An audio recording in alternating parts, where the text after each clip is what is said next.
December Deal Days is on now at Walmart to help you save on last-minute gifts. Find offers across toys, electronics, and small appliances. Save now, in-store and on walmart.ca. Matt Gurney and Rashmi Nair on this Tuesday afternoon.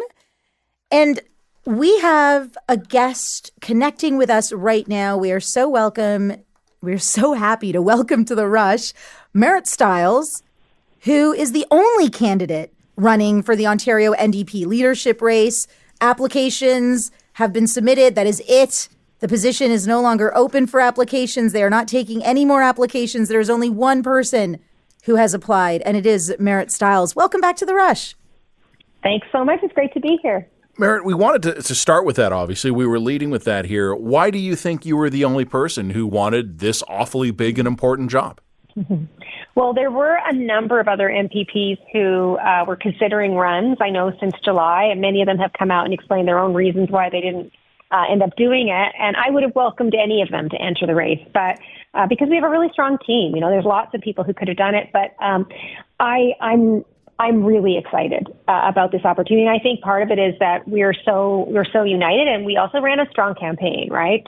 But our caucus is very united in our vision for Ontario. And I think we really want to get to the next really important race, which is the race against Doug Ford and the Conservatives. How would you characterize this scenario then for people who support the NDP, that you're not running to become the leader and you're focusing on another race at Queen's Park? Mm-hmm. Yeah. Well, to be fair, I launched my campaign in September. And since then, we have been running a full-on campaign. We've been all over the province, connecting with Ontarians everywhere, listening to what people think are their priorities, their concerns, and putting forward some, ideas, I think, for what we want the party to be and how we're going to build and what kind of government we want to form in the next few years. And so, that campaign has been underway. But now that campaign is kind of wrapping, like I said, I think the real race is now beginning. And that race is 100% to build a movement that can defeat Doug Ford and the Conservatives in the next provincial election. Well, let's talk about that now. Let's actually Marit, let's talk about this just procedurally here for a minute. So if there had been a race with you and another candidate, that would have wrapped up in a few months. There isn't now. How or when do you officially become the leader? I'm just kind of wondering here, as of tonight, what is your job in the provincial NDP? Well, I'm still the MPP for Davenport, and I am I guess you would say, leader-elect. But officially, we need to have a vote of the membership of the NDP to ratify that. And so that'll be happening. It may be moved up to be earlier, but we're waiting to see what the party decides to do. And in the meantime, I'm stepping up. I'm ready to go. And I'm going to continue to tour the province and keep building this movement. Well, I mean, Peter Tabens is filling in as interim leader. When does he have to give you the Wi-Fi password and all that stuff?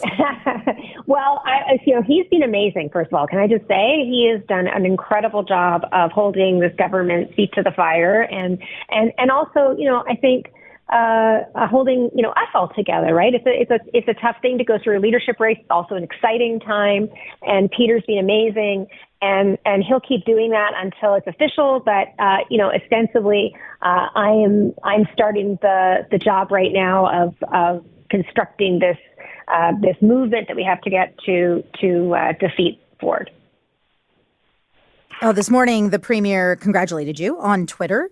Doug Ford saying, "I'm looking forward to many spirited debates as we both strive to make Ontario the best place to live, work, and raise a family." Live, work, and raise a family all seems to be challenges for many people in this province right now. But those spirited debates, Marit, Andrea Horwath had to endure a lot, being described as nails on a chalkboard by the Premier. What are you anticipating? How do you brace yourself for these spirited debates? Well, they've already started. I know they've already got a few things out there. And I'm sure they will try to define me, but that's okay. That means they're scared, and maybe they should be, because I am not afraid of bullies, and I'm going to stand up to them. And at the end of the day, what I see my role here is speaking up for Ontarians, for real people who are impacted every day by things like that rising cost of living and cost of housing, the fact that people are waiting for 10 to 20 hours for in emergency rooms to see a doctor. I mean, I moved to this province more than 30 years ago from Newfoundland to go to school.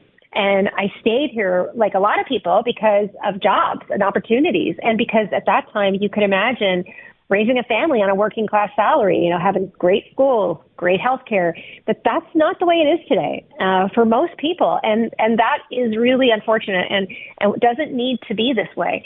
So I'm really focused on how we build a government that's going to win more for people. Well, you've got, I don't know if this is good news or bad news, Merritt. I honestly don't. I guess it's all what you make of this. You've got a long time. It will be years before we come up in another election here. Do you view that as an opportunity? Do you get consolidated, get organized? Do you view that as a challenge, or is it some mixture of both?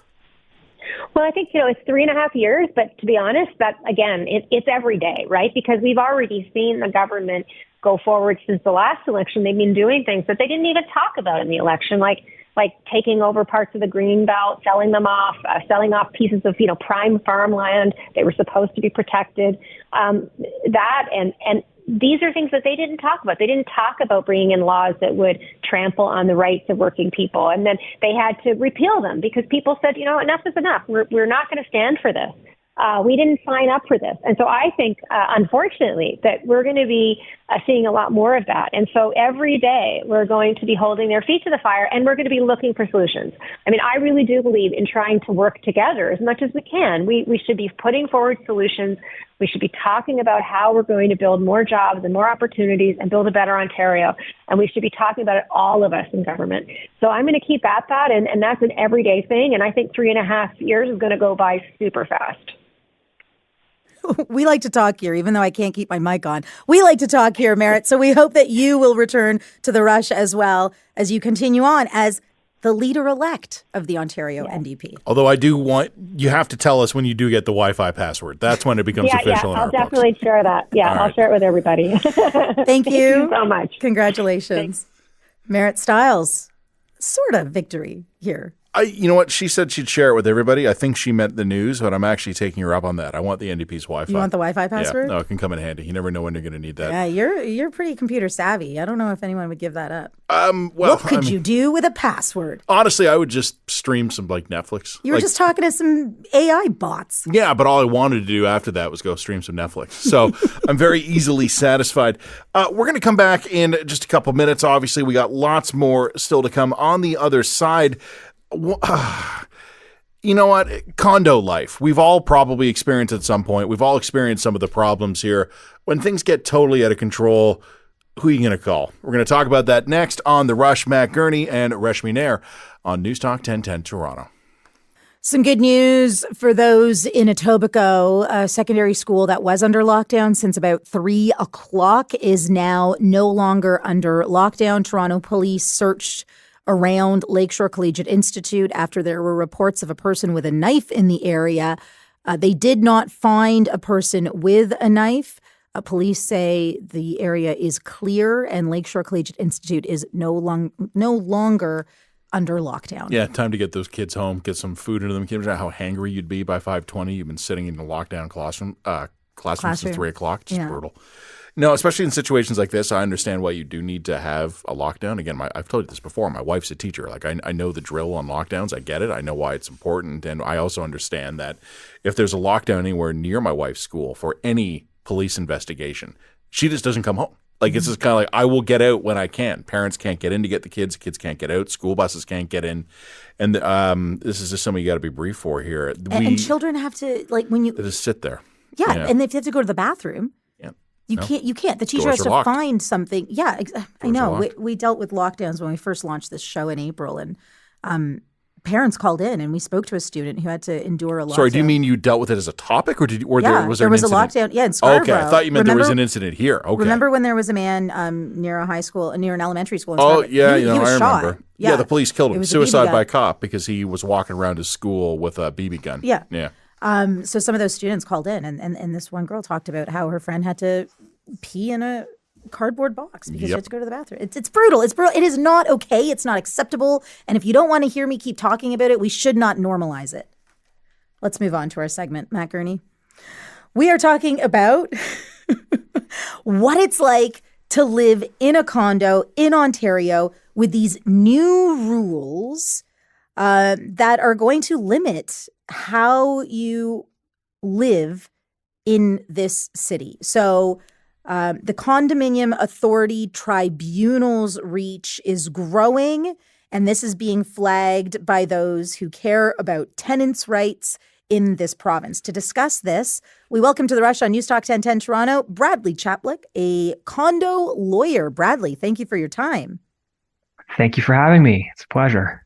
Can you tell us about the stretch here with the tribunal? What has happened at the Condominium Authority Tribunal that's raising some concerns? Sure. So the Condominium Authority Tribunal was created came into effect November 1st, 2017. And it started out as a place for condominium unit owners to request records from their condominium corporation. And it was never in the intent that it would stay with this limited jurisdiction. But it was sort of you could think of it as a soft opening for the tribunal, a way for them to work out all their bugs with their processes while dealing with these relatively innocuous disputes. And then that grew to phase 2, which was people, pets, and parking, or pets, parking, storage. And we started to get disputes relating to pets in, I think it was 2021.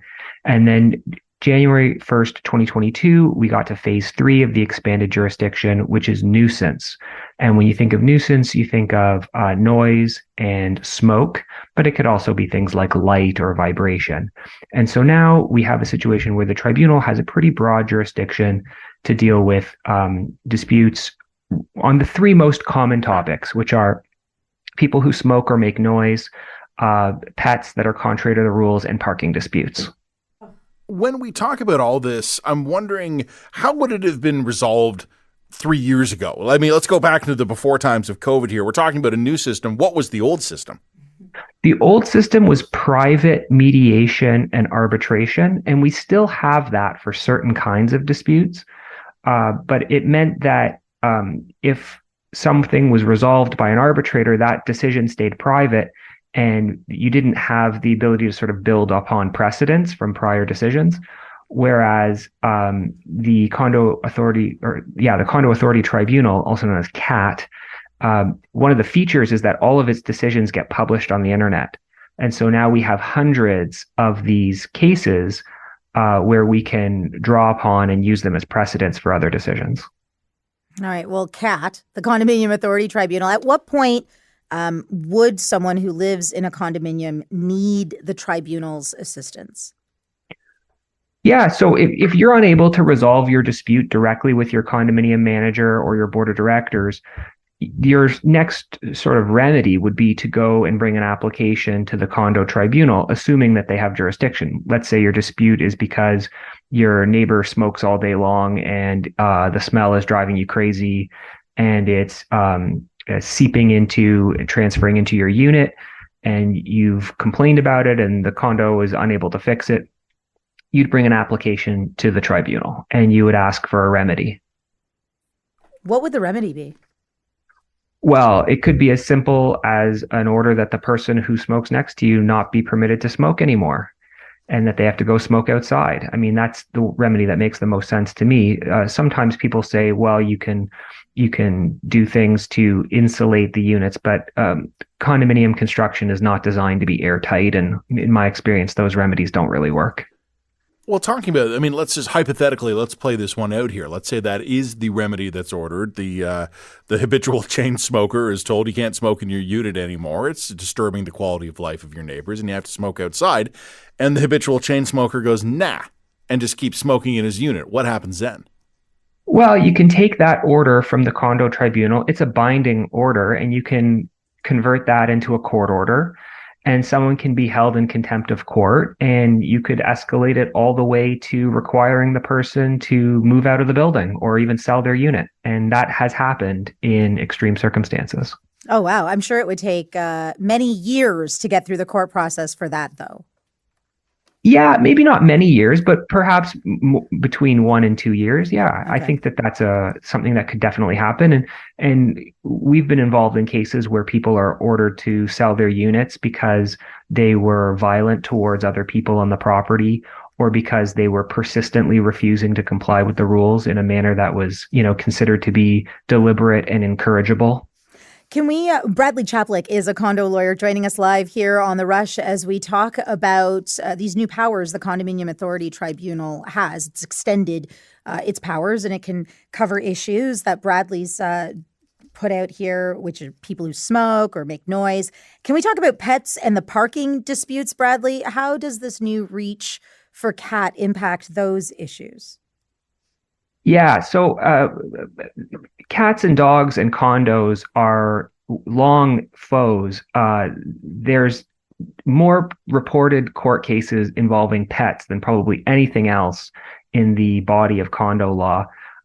When I was a student learning this, there were something like 30 or 40 different decisions, which, compared to just a few on any other subject. So pets is a huge issue because condos have the discretion to pass restrictions on pets, and they often do so regardless of whether these restrictions are truly necessary for the harmonious living of the residents. And then once you have a rule, you have an obligation to enforce it. And so if you think about something like a pet rule that says your dog has to weigh less than 30 pounds, and a dog moves in and it weighs 50 pounds, but it doesn't bother anyone and it's a well-behaved animal, the condo board is by its own rules is forced to remove that dog. And that's often an unfortunate situation of the condominium's own creation. Whereas you could instead have a rule that just says that any pet that causes a nuisance needs to be removed. And then you're responding to like an actual complaint as opposed to just something about the inherent characteristics of the animal. And then on the subject of parking, you get a lot of people who park where they're not supposed to. Often the most common example would be residents who persistently park in visitor parking because they have two vehicles but only one parking space. And so then the condo has to engage in ticketing and towing, and it can get very nasty. And there are disputes about who's entitled to park in visitors and who's a visitor and who's not.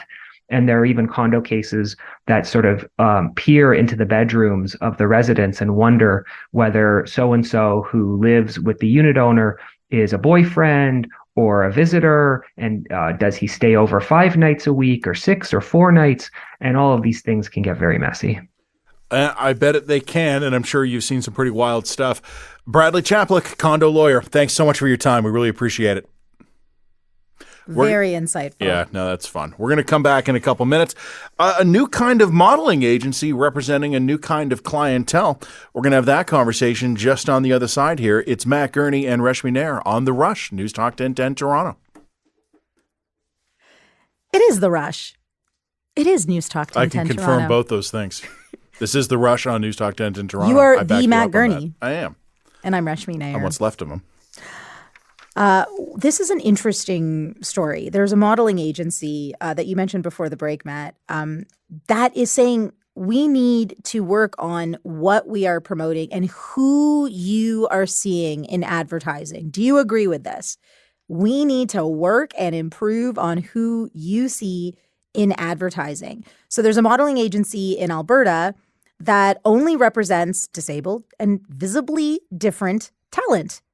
Katie McMillan is the founder of Kello Inclusive, and Katie McMillan joins us now. Welcome to The Rush. Hello. Katie. Oh, thank you so much for having me. No, it's our pleasure, Katie. We're glad you could be here. I want to ask you about the start of this. Where did you, along the way, decide that this was a gap in the market that needed to be specifically addressed by an agency that just focused on this? Oh, well, I will tell you the backstory. I have 3 children, and my middle daughter is 12 now, and she was born with some trauma during labor and with a resulting diagnosis of cerebral palsy, which affects her muscle movement in all 4 limbs. She's a wheelchair user. She has a bit of a motor speech delay and uses hearing aids. And that was, it's been my life for the last 12 years. And when she was around 5, I saw, it was a Target magazine, I think out of Australia, with a little girl in the clothing section in a little orange crocodile walker that was the same as Kelty's. And I remember thinking how unique that was to see a mobility aid just, in a Target magazine, like you never saw that. And I sort of filed that away. And then come COVID, when we all had a little extra time on our hands, I, on a whim, I sent her pictures to a modeling agency based in Calgary, and they signed her. And she was the only disabled kid on their roster. And we just had some experiences with them over a couple of years that left us feeling like nobody really knew what to do with disability. Like, we showed up to a couple fashion shows. There was no ramp for her to get up on the runway.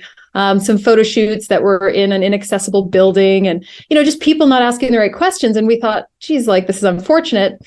And we then started we wondered if there was any agencies out there that actually repped folks with disabilities. And we just realized there wasn't one. So my partner, life partner, and now business partner kind of said, hey, Katie, why don't we just start one? And I was like, you're crazy. And then I was like, maybe you're not. Like, maybe this needs to be. And so that was not that long ago. And here we are. Congratulations. Thank you. How has it been? How have you found this business experience so far? Oh my God, it's been a wild ride. We've only been doing this for about 6 months, which again makes my head spin a little bit. But I think it speaks to the fact that there is a gap that needs to be filled, because everybody that we speak to, the individuals in the disabled community and just the general public, or businesses and organizations and companies, have all just basically confirmed that there's a need for this, that, everybody knows they want to be more inclusive. They want to show better representation of folks with disabilities, but they don't necessarily have the support or means to do that. And that's sort of what Austin and I are here to offer, is that support. And like I said, we may be relatively new to the fashion marketing world, but we're certainly not new to disability. So that's where we're at. The response has been great. Yeah, you mentioned the response being great here. Who are your clients? Who are you working with? What are you hearing from them? There's kind of two sides, right? Of course, there's the disabled community who are interested in entering the industry or support in work they're already doing in the industry.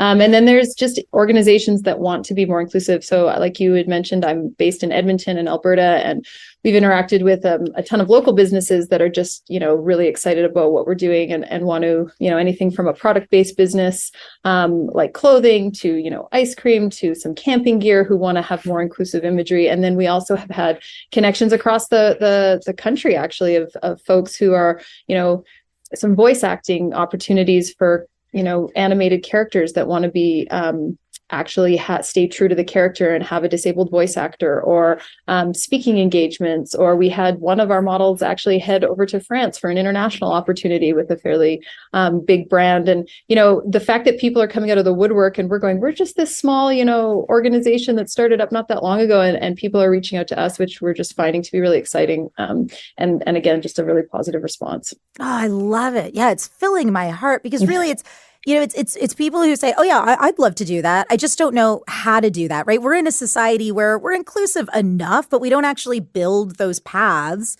literally those ramps for people to get from point A to point B, right? And so you are building that. And I can imagine that it must be so empowering then for the rest of us to have everyone in our society visible. I'm sure that is going to make such a huge impact. Totally. And I think it's worth mentioning that, like, for everybody, that nobody should be ashamed to admit it. But right now, disability is scary for people. You don't see it enough. You don't work with it enough. It's often associated with tragedy. You kind of get that tragedy trope, or it's associated with this inspiration. Like, look at the poor disabled people doing amazing things. And we're really trying to dispel that. Like, disability is part of the human experience. It's cool. It's sexy. It's professional. It's interesting. It's all the things that anything can be. We just don't see it enough. So that's kind of the attitudes we're trying to change. So I think you're obviously seeing that, which is so cool for us to hear. Yeah. And there's always challenges starting any new business, but in this one where you're up against some degree of ignorance, societal stigma here, what are some of the challenges you've had to overcome that are perhaps unique to the kind of business you're starting? Well, that's a good question. I mean, honestly, I think it's what I just mentioned. It's really, and it's a really deeply ingrained like response. It's like, you look at a disabled person where often we say things like, oh, that's so inspiring. But, if you speak to the disabled community, a lot of them will say like, the fact that you're telling me I'm inspiring for just simply living my life, it implies that being disabled is inherently negative, and it's not. Like, it's a really colorful, beautiful, unique experience. Some wheelchair users I've spoken to are like, I'm just sitting down. Like, why does everybody, go so crazy about this? Like, literally, I'm just sitting down. Like, there's no other difference, right? And so, we get everywhere day to day when we go from point A to point B in a car with wheels, but as soon as you're in a chair with wheels, it's seen as sad or tragic. And those are the kinds of things. And so to your question, like, the challenge is just those social attitudes, the deeply ingrained social attitudes that even with the work that we're doing, I mean, it's a slow process. Social change is slow, but you got to start somewhere. I think that answered the question. I am nodding along with you, Katie, just so everyone understands, our listeners as well. Tara Weber is a really great journalist who used to live and work in Toronto, which is the largest city in this country, but it is not wheelchair accessible. This city sucks for accessibility. Yeah. And my friend Tara Weber, who is a really great journalist, moved to Alberta. She is now in Calgary working for BNN, and she finds that city so much more accessible. Yes, Katie, I hope you can connect with her. She's an amazing person. And she's based in Calgary now as BNN's Western Bureau Chief. But she wrote a letter to the mayor at the time in the early 2000s saying, "Fix Toronto. I would have loved to continue living here." And so cities really need to improve and make themselves more accessible. I mean, it's great to see people. Once we see them, we'll think about them more when we plan our cities out. Right, Katie? That's a great point. And that's so interesting to me. Like, I'm a teacher. That's my original profession. And like, the advocacy work that gets built into this is so natural and easy, because if you have a disabled model on a set, right, everybody there, from the makeup artist to the camera crew to, anybody, they just are around it. They see it, they feel it. And unless you're around it, you don't really get it. So, the trickle down effect from this, hopefully, will also be that everybody just gets more comfortable. And so when they're building a city, they're like, oh yeah, of course, like, we're thinking about access needs or whatever. So yeah, great point. Really appreciate the time. All the best to you, your family in this new venture. Good luck. I know there's a lot of people out there who may find it useful. So we hope to hear from you again soon, and we hope for nothing but success. Katie McMillan joining us here, founder of Kello Inclusive, a modeling agency that works with people who are disabled and otherwise visibly different. We're going to come back in just a couple of minutes. We're going to have a conversation with our buddy Jim Richards. We'll find out what he's got planned for the evening. This is Matt Gurney. I'm here with Reshmi Nair. This is New Talk 1010 Toronto. And it is Reshmi Nair and Matt Gurney looking at Jim Richards on the other side of the glass. You've got 8 more minutes of me, and then it's dinner time. I'm really hungry. I didn't eat enough lunch. Oh, I know. It's hard, right? 4 hours is just a long shift. If you were a nurse and you were eating toast with peanut butter, you'd be suspended for 3 days in Quebec. Yeah, only until the media found out about it. Then I'd be a hero. It's true. That's when they love the media, Matt. Yeah. That's when they love it. You always coming crawling back to us, the media. I had to read that story 2 or 3 times to figure out what was going on. I thought it was maybe somebody's got a peanut butter allergy. No. It was just, yeah. Perfect. I said to Reshmi earlier, so this is the nurse in Quebec. She didn't have time to eat breakfast. She made some toast and she ate it. Her manager found out and suspended her. And then, Jim, I know it's in translation because the ruling was in French, but suspended her for dishonesty and disloyalty. Toast-related disloyalty. Yeah. It sounds like the Iranian government. Yeah, exactly. Yeah. It's Quebec. And this is in October. Yeah. And then the local press finds out about it. And within like 36 hours, they've reversed everything. They've apologized. I said to Reshmi earlier, they've said they're going to do a full review. You can't review stupid. Yeah, you can't. Like if the full review is going to conclude that the people working for this organization are morons, thank you. Like, that's the end of the review. I'm guessing there might be more where you just have a petty manager and maybe they had some sort of history and they were trying to, I don't know. Oh. Does she have a history of like disappearing and eating a whole bunch of things? I don't know, but you're right. On its face, I was thinking that it might have had something to, whenever you have toast that sometimes you can see Jesus in it. I thought maybe it was toast with that you could see Jesus in the toast. You remember that story a whole bunch of years ago? Yeah. And it violated the religious symbols law, and so that's why she was suspended. That's what I was originally going What would happen in Quebec if Jesus emerged in a pastry? Yeah, it's so true. Well, I think whoever had that pastry would lose their job immediately. Immediately. No grounds for appeal until the media finds I out. appreciate that I It's wasn't so the great only that the person, media. though. Pardon me? I appreciate that I'm not the only person who saw that news story and tried to figure out what the problem was here. Yeah. Because you assume like you're suspended for 3 days. There was some sort of injury caused. We will interview the baker who made the bread a little bit later on in the show. Yeah, we'll use that for clips later. No. It's going to be crummy. Yeah. Oh, very good. We've got the draft. Oh, sorry. Do I have to wait to be asked, or can I just start talking? You can start about talking. our Go show? for it. The draft tonight, which if you haven't heard it, it's basically like a sports draft. We pick a topic, and topics that we've done in the past, most charismatic Canadian politician. So we got 2 teams. We do 5 rounds of the draft, and today's topic is best Christmas movie. And we've got 2 movie experts coming on. Also, Richard Krause is going to come on about an interesting article that Adam Sandler doesn't care that the critics don't like him, doesn't care that you don't like his movies. Listen, if I'm making Adam Sandler money and a whole bunch of people didn't like us, like the text board is kind of like that for us, where, people will say things on the text board that they wouldn't say to your face. But if you were successful, you probably figured it out, right?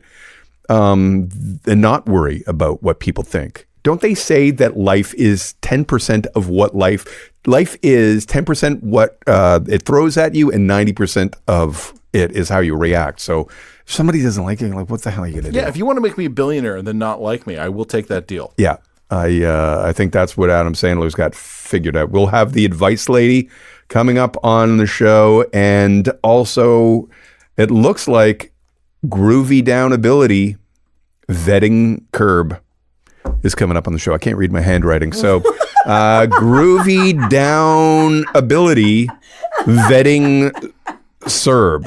I think it's do we really I'm really angry at a government who had to, the seat of their pants, they had to freelance some sort of program after they told everybody they had to close down. I'm really angry that they didn't nail it 100% perfectly when you're talking about the economy and people losing their jobs and their small businesses. I'm really angry that they didn't have a playbook to pull from. Okay, that sounds fine, Jim, but I'm way more interested in how you originally pronounced it, because I would definitely tune in for that segment. For Groovy Down Ability vetting Serb? Yeah, I'm in for that. Yeah, it could be. Maybe we'll figure that out. People take some calls on that. Groovy Down Ability. Groovy Down Ability. Vetting Serb. And is Richard Krause one of your panelists? No. On the movie thing? For the greatest Christmas movie? No, we've got 2. He's coming on to talk about Adam Sandler. Oh, right. Oh, so you've got our producer, Ben Harrison. Ben is going to be one of them. And Liz Duff, who is a entertainment enthusiast, reporter, opinion, blogger, vlogger, all of that stuff. So, oh, that's great. You guys are great. No, that is great. No, you're great. Richard Krause has never seen Dead Poets Society. That is something that will stay with me now forever because producer Lydia reminded me of it. How is that possible? I don't think I've seen it either, but he's like the movie guy. I saw it like at the time and thought that was weird and then moved on. So I'm actually not freaked out that he hasn't seen it. Oh, Dead Poets Society, I would suggest is what of is the year? Was films. Was that when he was still a bartender where he wouldn't have necessarily had to go to see a movie like that? Or was that... Isn't that what you do when you're a bartender? Don't you watch movies all the time? I would love to know Richard Krause's favorite Christmas movie, though. Do you guys have a favorite Christmas movie? Die Hard. Right. I know. The first one. Do you do all would you go... I was going to say all 3. Like, there's so many. Hold on. Is Die Hard Christmas or is it Thanksgiving? It's Christmas. It's Christmas. And Die Hard 2, also Christmas. I would have to go, and it doesn't count, I guess, but... Trains, Planes, and Automobiles, I guess, is a Thanksgiving movie, but to me, it's my favorite. Or the original It's a Wonderful Life is always pretty great. I don't know why Sound of Music is always on around Christmas. Is that a Christmas music? I would, I don't think it is, but it is always on. Also not seen that. What? Yeah. Sound of Music? I haven't seen Sound of Music. It's not a big since I was a investment. kid. Like It's a lots big of investment. hills, singing, and Nazis. That's basically I know all the it's song. Sounds like a Christmas movie to me. Yeah, it's all the festive themes. It's my favorite Singing. film to watch over the holidays. Is it? I will So what watch is in Sound of it? Music Singing, every year. Nazis? This sounds like a delight for Kanye, this whole thing. Julie Andrews? Julie Andrews, Andrews. yeah. Oh my gosh. Christopher Plummer, Nazis. Gosh, Christopher Plummer. Christopher Plummer with the whistle, friends. Come on. He just passed away this year, right? Is it this Christopher year? Plummer passed away recently. 2022, I don't think so. Was it? I think it was 2022. We're just going to leave it out there. In the ether, friends. In the ether. I could look it up. Curve accountability. Don't worry about it. No, I need to know. We'll live. I'll live. I don't know about you guys, Christopher Plummer.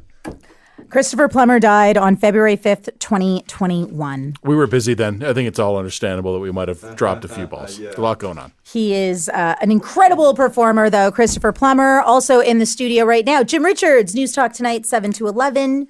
Matt Gurney, thank you so much. I'll see you next week. I'm going to come back a few more days. Yes! Sounds like a promise and a threat. Thank you, producer Ben Harrison. Thank you, Mixmaster Mike. It's The Rush, News Talk 1010 Toronto.